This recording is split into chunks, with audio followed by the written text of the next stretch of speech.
والصلاة والسلام على أشرف الأنبياء والمرسلين وعلى آله وصحبه أجمعين. اللهم افتح علينا قلوب العارفين وارزقنا فهم النبيين بجاه خاتم الأنبياء والمرسلين. سبحانك لا علم لنا إلا ما علمتنا إنك أنت العليم الحكيم ولا حول ولا قوة إلا بالله العلي العظيم. Alhamdulillah, kita sambung lagi tadabbur ataupun memahami ayat-ayat Allah dalam surah Al-Fil, surah yang pendek 5 ayat saja. Setelah kita baca kisah berkaitan dengan ashabul fil ataupun tentera bergajah, yang tujuannya adalah untuk meruntuhkan rumah Allah, tempat yang dimuliakan oleh Allah Ta'ala, yang menjadi kiblat bagi orang Islam. Dalam ayat yang pertama Allah Ta'ala sebut, A'udzubillahi minasyaitonir rajim. Bismillahirrahmanirrahim. Alam tara kaifa fa'ala rabbuka bi ashabil fil. Tidakkah kamu tahu bagaimana Tuhanmu telah lakukan kepada angkatan tentera bergajah? Alam ta'lam ilmu yaqin. Allah Ta'ala tanya, tidakkah kamu tahu? Tahu di sini kerana masyarakat Quraisy, orang Mekah waktu itu melihat sendiri dengan mata sendiri. Peristiwa itu berlaku di hadapan mereka. Kalau kita ni tak apa pun berlaku. Kalau kira tahun mesti tak? Tahun 500.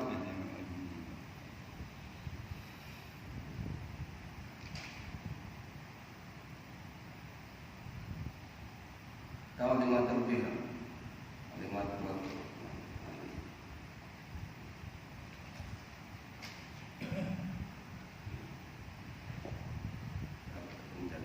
Tahun 500 lebih.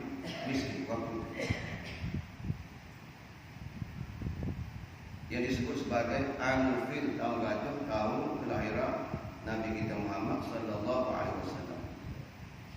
Jadi orang musyrikin yang menghalang Nabi kita Muhammad sallallahu alaihi wasallam, yang menentang Nabi, yang dia sendiri tahu kekuasaan Allah Ta'ala, sebagaimana yang disebut dalam ayat ini, alam tara kaifa fa'ala rabbuka bi ashabil fil. Alam ta'lam, yakni ilmu yakin. Dengan ilmu yang yakin, seolah-olah ni membawa maksud bahawa kamu menyaksikan peristiwa itu, bagaimana Allah Ta'ala yang maha berkuasa yang melakukan ke atas tentera bergajah. Allah Ta'ala hancurkan tentera bergajah untuk memelihara tempat yang Allah Ta'ala mulia. Maksudnya Baitullah, rumah Allah yang berkata hadis itu tak. Pada kira orang mengaji nak sebut rumah Allah lah, Allah Ta'ala di situ tak. Dan tempat yang dimuliai oleh Allah Ta'ala. Tempat yang dimuliai oleh Allah Ta'ala. Kita belajar ilmu tauhid. Bila belajar ilmu tauhid, bahawa Allah Ta'ala ni tidak sama dengan Allah. Laisa kamitslihi syai', mukhalafatuhu ta'ala lil hawadis. Sebab itulah berkaitan dengan zat Allah Ta'ala ni, Allah Ta'ala saja yang maha mengenal. Bagaimana tak tahu. Kalau kemana belajar? Ini belajar tinggi-tinggi, belajar kita, tapi sedang tiba-tiba meletakkan Allah atau bersifat apa sama dengan mana? Tak kenal. ngaji tinggal ke mana pun bahawa zat Allah, sifat Allah tak sama dengan manusia. Dan kalau manusia mengambil tempat Allah Ta'ala, tak ada mana. Itulah. Kalau kita ni ada tempat, kalau kita ni melihat dengan mata, kalau kita ni jalan dengan kaki, pegang dengan tangan, mikir dengan otak, Allah tak sama dengan kita. Mukhalafatu ta'ala lil hawadith. Tak selalu gunakan pecah kepala pun. Itu yang menyebabkan sesak tu. Golongan-golongan yang sesak ni adalah golongan yang banyak menggunakan akal. Yang tak sepatutnya dia fikir nak cari semacam lagu mana. Fikir lagu mana tak tahu. Sebab dia tak sama dengan makhluk. Tak sama dengan makhluk. Sebab Allah yang jadikan alam. Allah yang jadikan alam. Allahul ladzi khalaqas samawati wal ardh. Dialah Allah yang menjadikan langit dan bumi. Dia jadi manusia, dia jadi malaikat. Jadi cukuplah kita beriman dengan Allah bahawa adanya Allah yang tak sama dengan makhluk, tak sama dengan kita. Selagi akal kita boleh menyamai dengan makhluk, tak benar lagi. Hajilah tinggi lagu mana pun, Tuhan ni suka cahaya ni, tak betul. Tak kira Tuhan ni tangis begitu, sama. Asal ada dia begitu. Jadi Allah Ta'ala disebut dalam ayat ini yang maha kuasa yang memelihara, yakni Ka'bah tempat yang dimuliakan oleh Allah Ta'ala. Afala yaqdiru biqaumika an yu'minu billah. Tidakkah kamu wahai Muhammad, yakni golongan Makkah waktu itu tidak beriman dengan Allah. Dia tak yakin dengan Allah. Sedangkan dia memerintah supaya taat kepada kamu, yakni kepada Rasulullah. Kata Allah juga. Tiba-tiba manusia waktu itu tak beriman, tak ikut. Sedangkan dia menyaksikan sendiri bagaimana kekuasaan Allah. Cuba kita lihat lagi. Adakah manusia tak percaya dengan Allah? Percaya. Adakah manusia yakin dengan kudrah Allah, kekuasaan Allah? Benda tentulah. Orang yang yakin dengan kudrah Allah, iradah Allah, kekuasaan Allah, kehendak Allah.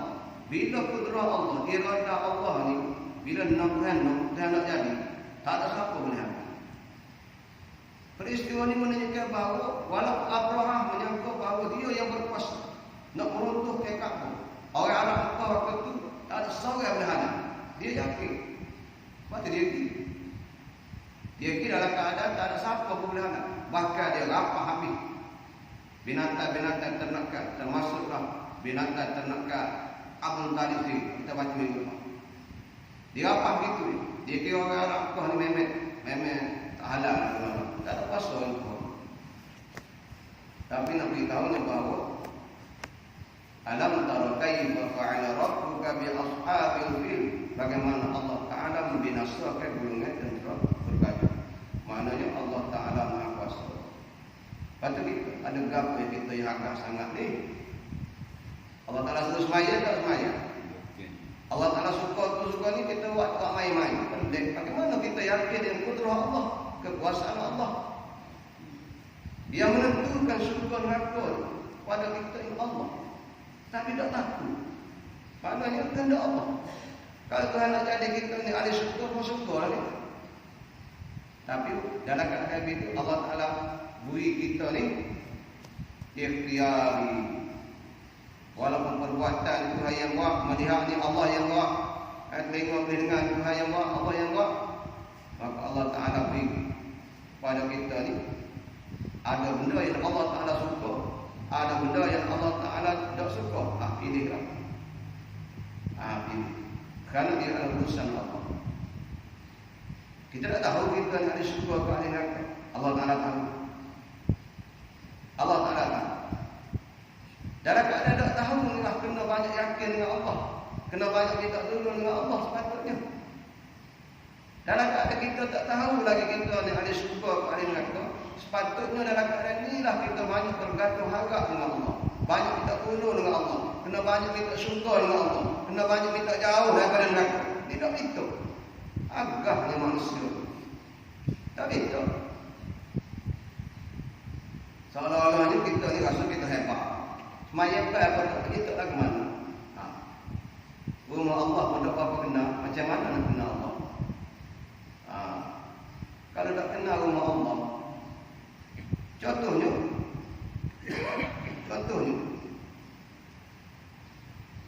masjid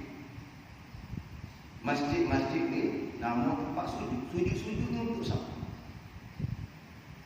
Diberi khusus nama masjid nama dia tempat sujud. Dan sujud ni hanya untuk Allah. Hanya untuk Allah. Ia dijadikan masjid ini berbeza dengan tempat-tempat yang lain. Adanya kemuliaan. Termasuklah di dalamnya adanya satu ibadah yang tidak ada pada tempat yang lain. Kita panggil i'tikaf. Duduk saja-saja dengan niat i'tikaf. Kerana mulianya rumah Allah, maka diberi pahala.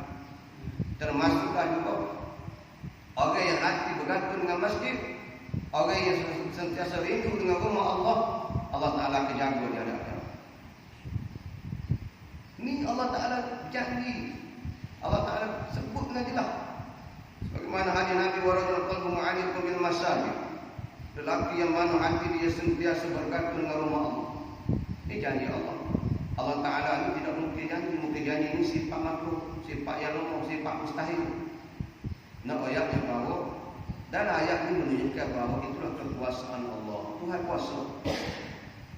Allah Ta'ala buktikan kepada masyarakat Quraisy waktu itu bagaimana Allah Ta'ala membinasakan tentera yang kuat, yang gagah, yang tujuannya untuk menghancurkan Kaabah. Allah Ta'ala jaga. Allah Ta'ala binasakan. Jadi Allah Ta'ala tanya, bagaimana kau tidak beriman? Wa qad syahada an-nas minhum al-waqi', sedangkan mereka terlihat sendiri dengan mata. Sedangkan dia orang tahu. Kalau awak tak tahu pun, kalau awak tak tahu awak lahir kemudian daripada itu pun, tuk nenek dia cerita. Sebab Nabi lahir tahun lalu 40 kemudian lepas daripada itu 40 kemudian 40 ni tak lama pun 40 kemudian berlakulah peristiwa ini. Maknanya masih lama lagi orang yang menyaksikan peristiwa ini bila Nabi diperintah oleh Allah menyeru manusia supaya beriman kepada Allah. Maknanya kalau orang itu waktu itu umur 40 waktu Nabi lahir, kalau waktu itu 20 atau 10 tahun bila 40 baru 60 baru ada orang 60, ada orang 70, ada orang 50. Maknanya golongan umur yang 50, 60, 70 ni dia melihat sendiri bagaimana Allah Ta'ala jaga kamu. Kalau kira dia lihat sendiri bagaimana Allah Ta'ala jaga rumah Allah, kampung, Baitullah. Tapi nak ayat ni walaupun lihat dengan mata muda sendiri pun, walaupun menyaksi bila sampai masa Allah Ta'ala perintah kepada Nabi supaya beriman kepada Allah, jangan syirik dengan Allah, tiba-tiba tak dengar kata Nabi. Pelik manusia. Pelik manusia. Ini hak apa pasti keajaiban yang berlaku pada tahun Fil, tahun Rajab kita panggil.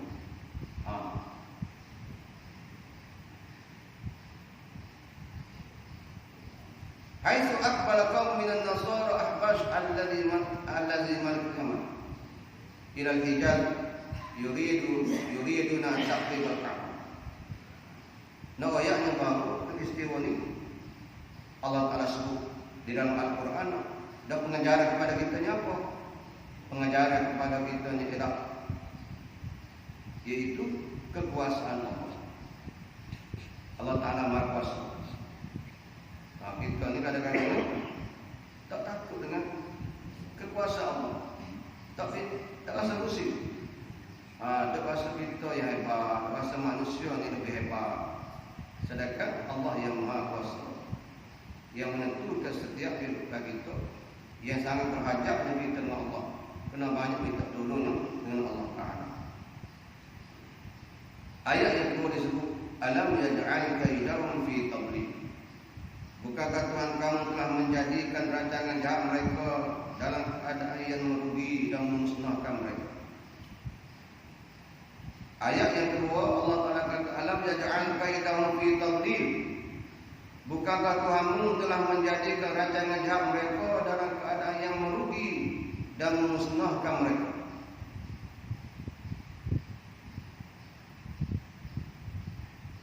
Alam tara anna rabbaka, bagaimana Allah menjadikan perancangan mereka dan usaha mereka untuk menghancurkan Ka'bah. Tiba-tiba mereka telah dibinasakan oleh Allah Ta'ala. Tak ada siapa pun.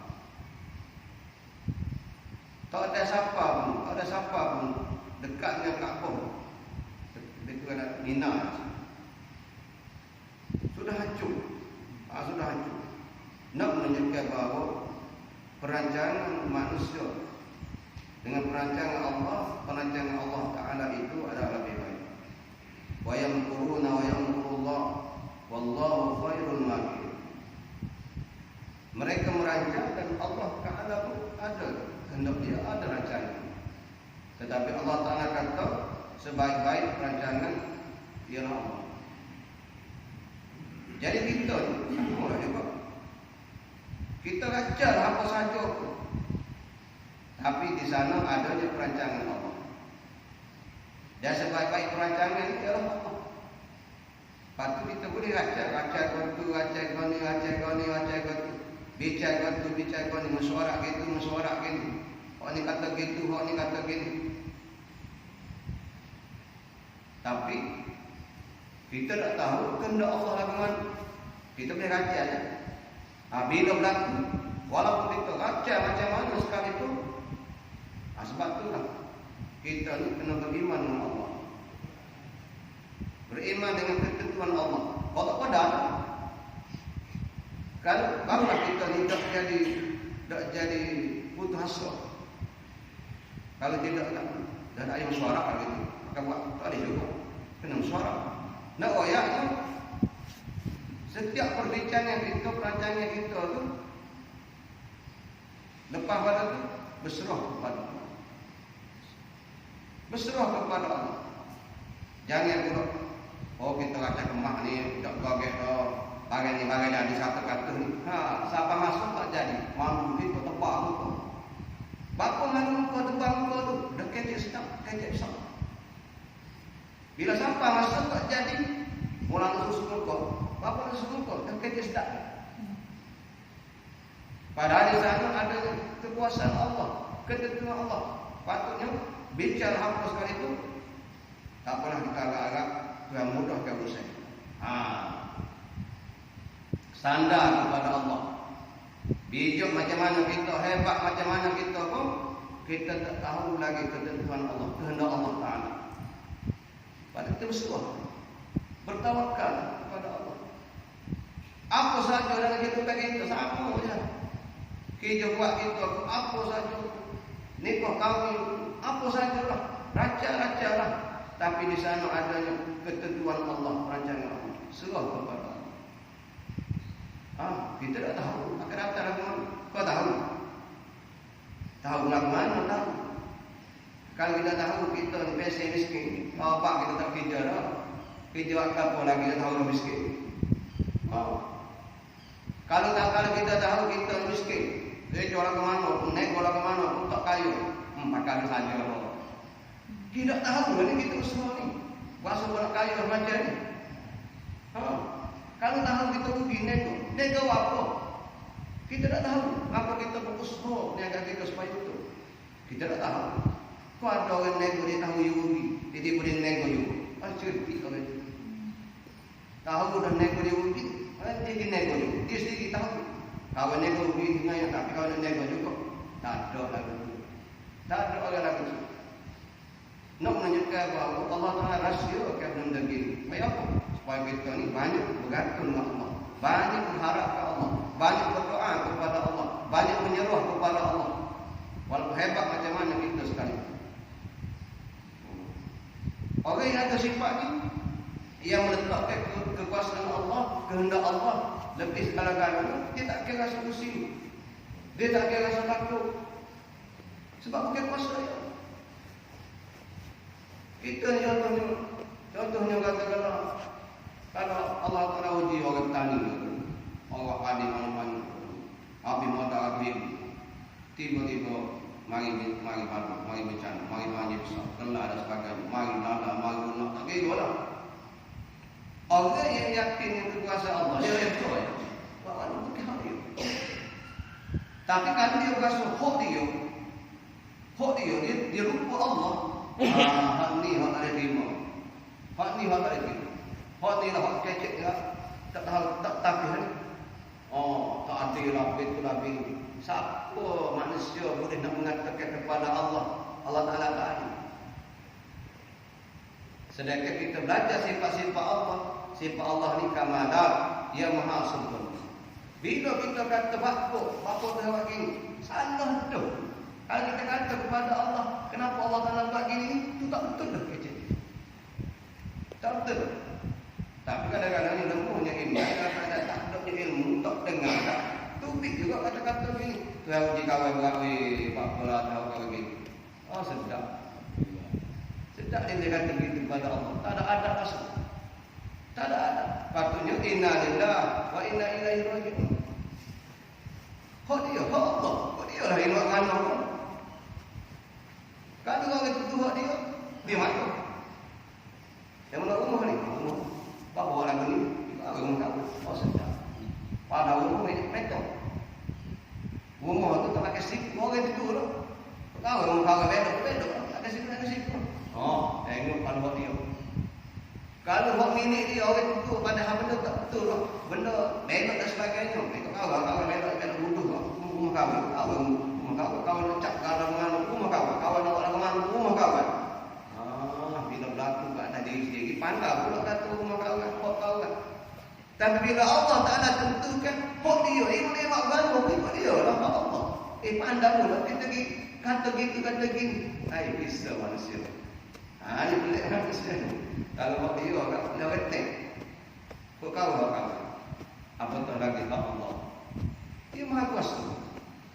Ini nak pandang hak dia. Kita redha, kita terima. Dalam masa yang sama Allah Taala ini bersifat yang sempurna, yang maha sempurna. Sifat zalim, sifat manusia. Jadi dalam ayat ini alam yaj'al kaidahum fi tadlil. Bagaimana Allah Taala telah merosakkan, Allah Taala menjadikan perancangan jahat mereka itu yang merugikan, bukan sahaja rugi, memusnahkan diri mereka. Tujuan dia nak pergi hancur Kaabah tu tak siapa, tak ada siapa nak pergi hancur Kaabah tu, tiba-tiba dia sendiri hancur. Tu tujuan dia tu lagi hancur Kaabah tu. Tak ada siapa lagi. Tu yang hancur. Bahkan menurut riwayatnya, batu yang dilontar tu tak kena semua. Ada yang kena tu memang hancur lah. Ada yang tak kena. Yang lagi beberapa orang ni yang lagi bila diberitakan bahawa orang yang kena batu ni hancur gini terkejut kerana cerita yang disebut oleh hak tak kena ni akhirnya hak kejut mati. Oh ya kejut. Sebab dalam pemikiran dia, dalam otak dia waktu tu tak mungkin benda ni kan. Kayak biasa ada orang kan. Dalam keadaan biasa-biasa, tiba-tiba orang berita kepada dia berita yang cemas, yang mengejutkan, kejut, mati. Tak kira lah jatuh ke apa kau. Tapi orang beritahu mengejut, berita ni dahsyat sangat. Mengejut, mati, mana mati. Orang cerita benda, contohnya kita ambil contohnya. Orang cerita, orang tu kena buat palo, orang tu kena ni. Kita kita masuk padahal tak kena kita. Dia cerita saja. Tapi dahsyat cerita dia tu kita basuh pakai pun. Kita rasa kita sering basuh. Padahal kena mengenoknya cerita tu mari orang kena baca. Tapi bila dia cerita kita tu kita basuh. Basuh semua air tak rasa. Bila dia cerita kan ada walaupun tak kena batu kan binasa juga, mati juga. Nak ayatnya bahawa itulah kekuasaan Allah Ta'ala. Kekuasaan Allah Ta'ala. Wa idza 'alima qaumaka hadzal amr falyakhafu ay yu'aqibahumullah bi 'uqubatin mumathilatin ma damu yusiruna 'ala kufr billahi ta'ala wa bi rasulih wa li kitabihi wa yasudun nas an sabilil iman haq billahi 'azza wa jalla. Ketahuilah, beritahu kepada kaum dengan perkara ini. Takutlah kamu dengan balasan Allah, balasan yang seumpama apa yang telah mereka lakukan dengan kekufuran dengan Allah. Mereka kufur dengan Rasulnya, mereka kufur dengan kitabnya, dan mereka menghalang manusia daripada jalan Allah, jalan yang diridai oleh Allah Ta'ala. Jadi, ayatnya bahawa Allah Ta'ala nak bagi peringatan kepada manusia, takutlah kamu kepada Allah. Allah Ta'ala balas setimpal mengikut apa yang manusia lakukan waktu di hidup anak. Kalau orang mati dalam keadaan kufur dengan Allah, ada dah balasan yang ada. Tidak dirahsiakan. Orang yang mati tidak beriman dengan Allah, orang yang mati tidak beriman dengan Rasul, orang yang mati tidak beriman dengan kitab Al-Quran, orang ini ada balasan yang ada. Sebab kita ni, manusia kita ni kena yakin dan kena beriman betul-betul sungguh-sungguh hari akhirat. Kerana ini balasan yang sebenar. Dia tak berlaku balasan atas dunia. Balasan atas dunia ni lebih kepada pengajaran, lebih kepada pengajaran. Akhirat pembalasan yang sebenar. Patutlah kita ni kena tahu perintah-perintah yang Allah Ta'ala suka. Kita kena tahu perkara yang Allah Ta'ala wada, yang Allah Ta'ala marah. Ada benda yang Allah Ta'ala suka, ada perkara, ada benda yang Allah Ta'ala marah.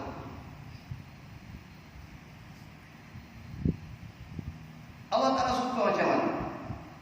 Allah Ta'ala tak suka macam mana? Kita baca surah Fatihah setiap masuk setiap masuk dalam semaya Fatihah, dalam semaya sunnah. Kita baca ayat akhir, wailul maghdubi 'alaihim waladdallin. Wailul maghdubi 'alaihim waladdallin. Kita minta dengan Allah supaya lindungkan kita, jauhkan kita daripada golongan yang maghdub, golongan yang dimurkai oleh Allah Ta'ala. Kita minta jauh, minta dengan Allah setiap kali, minta dengan Allah, ya Allah, minta jauh daripada golongan yang dimurkai oleh Allah Ta'ala. Lepas tu kalau kita tengok huraian ni, Al-Maghdub ialah golongan Yahudi, golongan yang dimurkai oleh Allah. Cuba tengok Bani Israel, ia membunuh nabi-nabi mereka dan rasul-rasul mereka. Cuba tengok ibarat dia. Bapa Allah Ta'ala sebut golongan ia Bani Israel. Israel itu Nabi Yakub, keturunan Nabi Yakub. Dia tak gina Yahudi. Dia, kalau kita tengok kisah Nabi Musa, kisah Nabi Musa, tengok Fir'aun sendiri lawan. Bapa dia lawan Nabi mereka. Padahal daripada Bani Israel, daripada keturunan dia. Patut orang Yahudi lagi.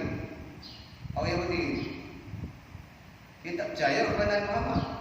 Bapa Nabi Muhammad itu bukan daripada bangsa dia, bukan daripada bangsa dia, Quraisy Arab.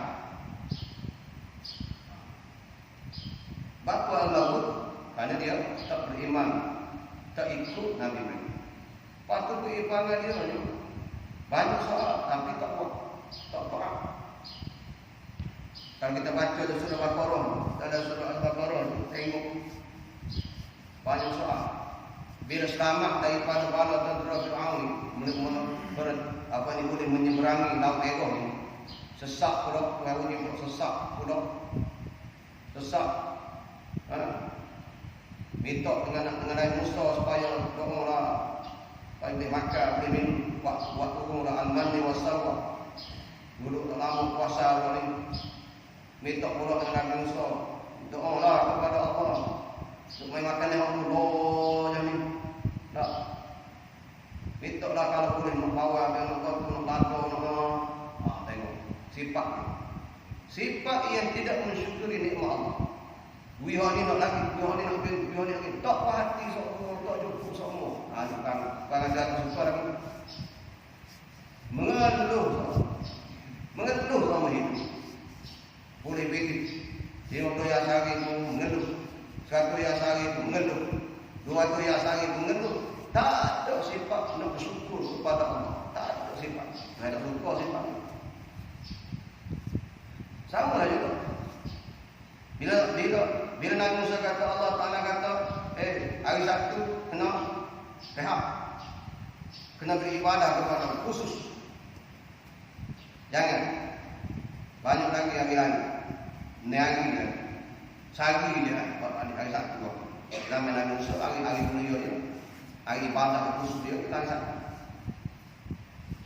Tengok perangai dia. Allah Ta'ala nak uji. Hari Sabtu dulu, hari dia ikan lepas. Ikan lepas. Tak ada gigi dia. Tak ada gigi. Balik saya tengok nak pergi ambil tak berani. Mengenai bin soyak dah. Allah Ta'ala lagi. Jangan ambil. Tapi untuk dia punya raja. Tak apa dia. Hari Jumaat kita pergi gali pelaga. Pergi gali lomba-lomba gali pelaga, buat kolam-kolam lebih tu kan. Bila air pasar tu, hari Sabtu tu air pasar, apa ikan mempah tu masuk dalam pelaga dia. Hari Ahad diganti. Kita ambil hari Sabtu, dia ganti hari Ahad. Hari Ahad diganti. Kalau ayat je, naik Musa kata, jika hari Sabtu tak boleh nak ke mana? Bukan kata kita hari Sabtu je. Hari Sabtu tak boleh. Tapi dia tengok dia mikir. Tak, padahal dia kata hari lain tak ada. Hari lain pun ada ikan sebenarnya. Tapi hari yang dilagakan oleh Allah waktu tu, dia nak uji, nak tengok dengar atau tidak kata-kata Nabi Musa. Tak dengar. Akhirnya jadi mana? Wa kunu qiradatan khasiin. Akhirnya jadi dua ini. Jadi dua. Kalau kita tengok dalam huraian dua yang macam mana ni? Ada ulama kata yang jadi dua sungguh. Jadi dua sungguh, tapi sekejap dah, lepas tu mati. Mati. Tapi dua sungguh lah. Ada ulama kata rangan dua, bukan tubuh tu dua, rangan dua. Kita main mikir, mana rangan dua? Kita tak ada perut dua. Tanya orang perut dua. Dia kata juga apa makannya. Bau bisa lah. Itu bisa seperti. Dia kata pegang dia kata. Dalam anak ada yang dia pegang. Kita wui lagi, dia ambil lagi. Tanya. Kita wui lagi, dia ambil lagi. Dia lekuk. Kita wui lagi, dia pepik jelok. Kita wui lagi, dia pepik jelok dia. Kita wui lagi, dia pepik jelok ini. Wui lagi, dia ambil lagi. Timbangan kau. Tak pandang hari awak kepada hari Isnin kepada hari ini Allah nak lagi walaupun dia kata lagi pandang manusia sangat. Maka itu sama juga Allah tak ada beri kita hak Allah, ambillah hak Allah, tapi hak Allah kau boleh kau dia panggil. Jadi sebab itulah pengajaran bila kita baca ayat Al-Quran ini dia panggil emperor walaupun berlaku peristiwa ini kepada orang yang terdahulu, tapi pengajaran dia itu berkekalan sampai bila-bila masa. Ini kelebihan Quran, mukjizat Al-Quran Al-Karim. Sebab itu disebut falyakhaafu an yu'aqibahumullah bi'uqubati mumasilatin. Takutlah kamu akan balasan Allah yang Allah Ta'ala akan balas mengikut apa yang telah mereka lakukan waktu mereka hidup atas dunia. Kalau mati dalam keadaan na'udzubillah, dia ada balasan. Na'udzubillah. Ngaku-ngaku ni budu, ngaku-ngaku ni ada, bukan tak ada. Ada, wajib kena beriman. Kalau tak percaya dengan wujud dan melaka, apa ni neraka, tak yakin dengan adanya neraka, kufur itu. Sebab dia berkaitan dengan perkara yang gaib yang Allah Taala beritahu melalui Quran dan melalui Rasul Nabi Muhammad sallallahu alaihi wasallam. InsyaAllah kita sambung lagi. Kita lagi minggu depan. Wallahu subhanahu wa ta'ala. Alhamdulillah. A'udzu billahi minasyaitonir rajim. Bismillahirrahmanirrahim.